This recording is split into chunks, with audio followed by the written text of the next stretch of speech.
অনুমতি ছাড়া ভোটারদের গোপনীয়তা সামনে নিয়ে আসা হচ্ছে। তথ্য প্রকাশ, ছবি প্রকাশ, একের পর এক ঘটনা যা অসাংবিধানিক। ভোটারদের অনুমতি ছাড়া এই কাজ সুপ্রিম কোর্টের নির্দেশকে অমান্য করার শামিল। দেশের মুখ্য নির্বাচন কমিশনার জ্ঞানেশ কুমার স্পষ্ট করে দিয়েছেন এই কাজ চলতে পারে না এবং সরাসরি নিশানা করেছেন বিরোধীদের, মূলত রাহুল গান্ধীকে।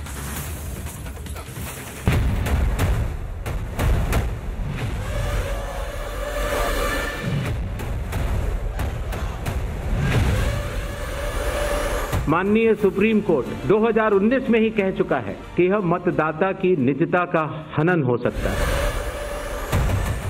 সত্যি ভাই বোনের কতই না পরিকল্পনা। একেবারে সাংবাদিক বৈঠক করে রাহুল গান্ধীর কি সুবিশাল আয়োজন। কোন অংশে কম যান না প্রিয়াঙ্কা গান্ধীও।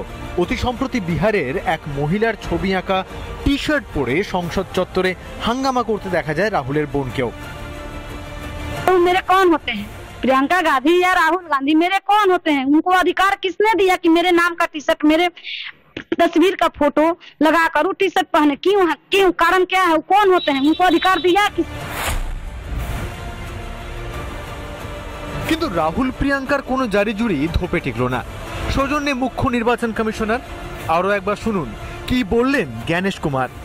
माननीय सुप्रीम कोर्ट 2019 में ही कह चुका है कि यह मतदाता की निजता का हनन हो सकता है। हमने कुछ दिन पहले देखा कि कई मतदाताओं की फोटो उनकी अनुमति के बिना मीडिया के समक्ष रखी गई। माताओं, बहुओं, बेटियों सहित किसी भी मतदाता की सीसीटीवी वीडियो चुनाव आयोग को साझा करनी चाहिए क्या? শুধু তাই নয়, কমিশন নাকি ভোট চুরিতে যুক্ত এমনও অভিযোগ করেছিলেন রাহুল। মনে পড়ে वोट चोरी हो रही है और अब हमारे पास ओपन एंड शट प्रूफ है कि इलेक्शन कमीशन वोट चोरी में इन्वॉल्व है। রবিবার ছিল পাল্টা জবাবের দিন। মিথ্যা অভিযোগে কমিশন ভয় পায় না। নাম না করে রাহুল গান্ধীকে জবাব জ্ঞানেশ কুমারের।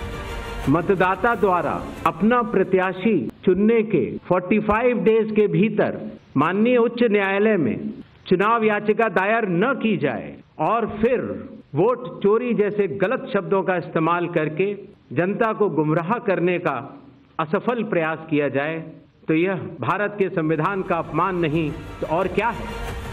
রাজনীতির স্বার্থে গোপনীয়তা ভেদ, ক্ষমা চাওয়া উচিত বিরোধীদের। রাহুল গান্ধী যে পদক্ষেপ দিল সেই পদক্ষেপে সব থেকে বেশি আতঙ্কিত হয় মোদী সরকার। যার বিরুদ্ধে রাহুল গান্ধী অভিযোগ করে সেই সংস্থা, তারা জানে যে রাহুল গান্ধী যে কথাটা বলছে সেই কথাটার ভিত্তি আছে, বাস্তবতা আছে।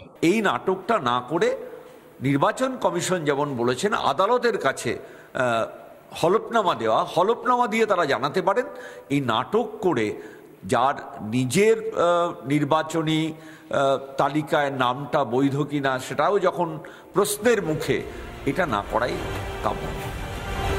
এসআইআর নিয়ে জোট বেঁধে ঘোট পাকাচ্ছে মমতা রাহুল। মানুষকে ভুল বোঝানোর পর্দা ফাঁস করে দিল খোদ নির্বাচন কমিশন। এবার কোন মুখে জনতার কাছে দাঁড়াবেন ইন্ডি নেতারা? দেশের কাছে এবার কি ক্ষমা চাইবেন রাহুল প্রিয়াঙ্কা? রিপাবলিক বাংলা।